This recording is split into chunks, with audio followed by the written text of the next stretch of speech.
Assalamualaikum warahmatullahi wabarakatuh. Perkenalkan, nama saya Amalia Zahra dan teman saya Zara Julianti Usran. Di sini kami akan menjelaskan mengenai budaya konsumen. Maka dari itu, silakan tonton video kami. Sebelum melangkah lebih jauh mengenai budaya konsumen, kita perlu mengetahui hal yang melatar belakangi munculnya budaya konsumen. Yang pertama, konsumerisme dilatar belakangi oleh munculnya era kapitalisme yang diosong oleh Karl Marx. Kapitalisme yang dikemukakan Marx merupakan suatu cara produksi yang dijalankan oleh kepemilikan pribadi sebagai sarana produksi. Kapitalisme di sini bertujuan untuk meraih keuntungan sebesar-besarnya dengan cara mengeksploitasi para kerja. Globalisasi dan modernisasi yang membawa ideologi kapitalisme dalam perkembangannya telah melahirkan masyarakat baru sebagaimana yang disebut sebagai postmodernisme oleh Jean Baudrillard sebagai masyarakat konsumsi. Bagi Baudrillard, konsumsi bukan lagi soal keinginan atau nafsu untuk mengonsumsi. Namun, Baudrillard menyatakan bahwa konsumsi yang terjadi sekarang sudah menjadi konsumsi tanda, di mana tindakan atau perilaku konsumsi yang dilakukan tidak lagi berdasarkan kegunaannya, melainkan pada tanda dan simbol yang melekat pada barang atau jasa itu sendiri. Sekarang, masyarakat pun hanya mengonsumsi citra atau nilai yang melekat pada barang tersebut, sehingga masyarakat sebagai konsumen tidak akan pernah merasa puas dan akan memicu terjadinya konsumsi secara terus-menerus yang berlebihan. Bahkan dalam masyarakat konsumer, dengan keragaman objek, barang, dan jasa, setiap individu atau kelompok sosial bernafsu dan berlomba-lomba untuk mengonsumsi barang dan atau jasa untuk menaikkan citra dan eksistensi kelas sosialnya, meskipun mereka harus membayar super mahal. Dari adanya masyarakat konsumsi tersebut, terbitlah kebiasaan yang dinamakan sebagai budaya konsumsi. Budaya konsumen merupakan suatu hal yang menarik untuk dikaji. Kenapa? Karena terkait dengan budaya pop, di mana budaya konsumen ini mengacu seperti budaya pop, yaitu bersifat massal. Beberapa jenis budaya populer yang berhubungan dengan budaya konsumen antara lain seperti iklan, televisi, radio, pakaian, internet, dan juga hal-hal yang lainnya. Budaya konsumen diciptakan dan ditujukan kepada negara-negara berkembang guna menciptakan sebuah pola hidup masyarakat yang menuju hedonisme. Budaya konsumen merupakan istilah yang membahas bukan hanya soal perilaku konsumsi biasa yaitu pasif, namun bentuk konsumsi produktif yang menjanjikan kehidupan pribadi yang indah dan memuaskan. Budaya konsumen menekankan adanya suatu tempat di mana kita bisa merasakan sebagai pemeran utama dalam sebuah film. Budaya konsumen juga dapat diartikan sebagai budaya-budaya yang dilakukan oleh seorang konsumen. Adapun budaya konsumen menggunakan image, tanda-tanda, dan benda-benda simbolik yang mengumpulkan mimpi-mimpi, keinginan, dan fantasi yang menegaskan keautentikan romantik dan pemenuhan emosional dalam hal menyenangkan diri sendiri, bukan orang lain secara narsistik. Dengan munculnya masyarakat konsumsi dan budaya konsumsi, perlu diadakan kajian budaya konsumen. Adanya ideologi-ideologi dominan yang berkembang dalam budaya konsumen Indonesia yang pada akhirnya turut melanggengkan naturalisasi budaya konsumsi. Kajian budaya menekankan bahwa media menggunakan orang-orang yang dominan dan memiliki karakteristik kuat untuk memengaruhi orang-orang dengan karakteristik lemah. Kajian budaya pada dasarnya berpusat pada bagaimana sekumpulan kaum elit, misalnya seperti media, menggunakan kekuatan mereka atas kelompok minoritas. Sehingga kajian budaya konsumen adalah bagaimana cara kita memahami dan menelisik lebih jauh mengenai cara kerja kaum elit dalam tanda kutip dalam menggunakan kekuatan mereka pada dalam kutip kelompok minoritas.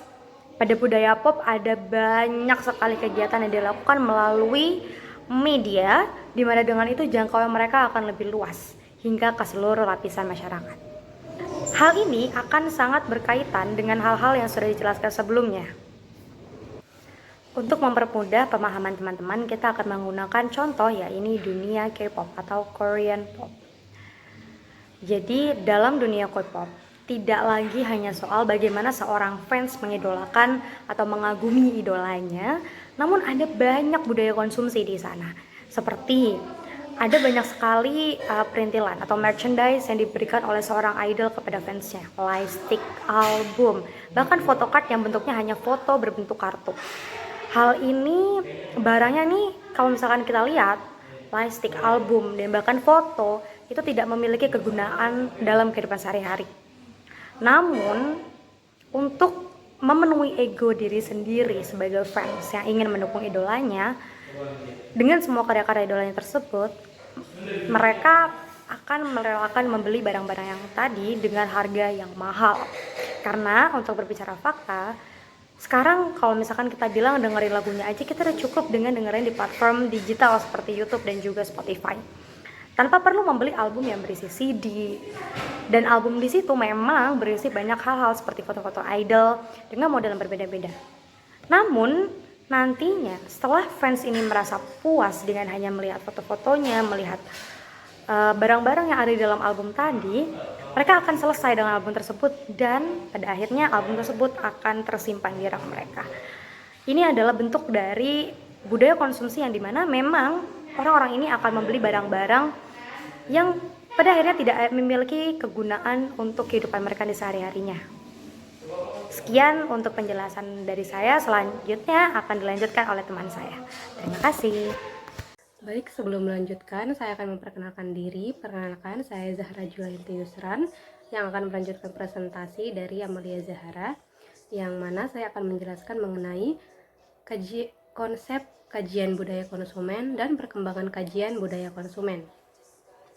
Selanjutnya yaitu konsep mengenai kajian budaya konsumen. Budaya dapat bertahan bergantung dengan ideologi dan kemauan yang dipegang oleh masyarakat yang menjalankannya. Tak peduli seberapa lama pun itu, budaya konsumen merupakan bentuk dari perubahan nilai-nilai serta kehendak di masyarakat. Kegiatan konsumsi kini tidak hanya terbatas pada apa yang dibutuhkan, tapi dipengaruhi juga oleh seni populer yang banyak berkembang akhir-akhir ini.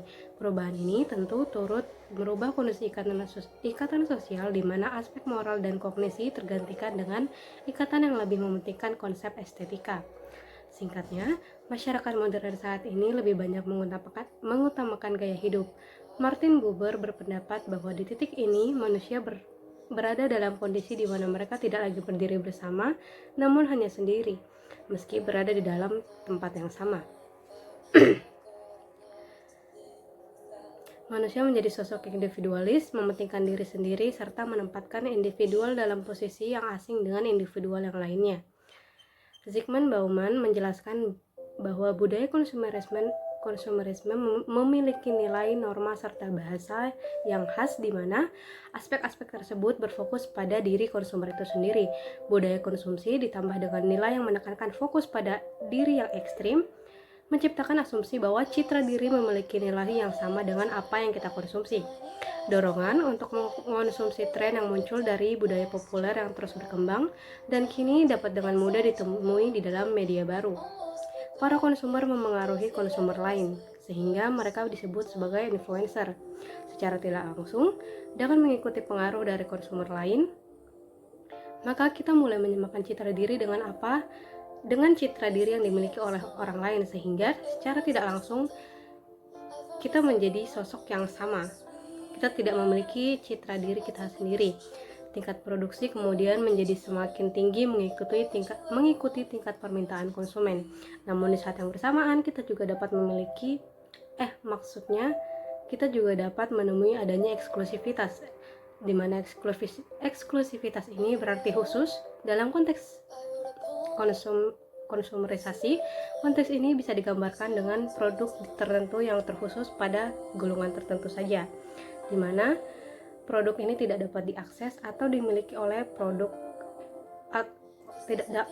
tidak dapat dimiliki oleh semua kalangan.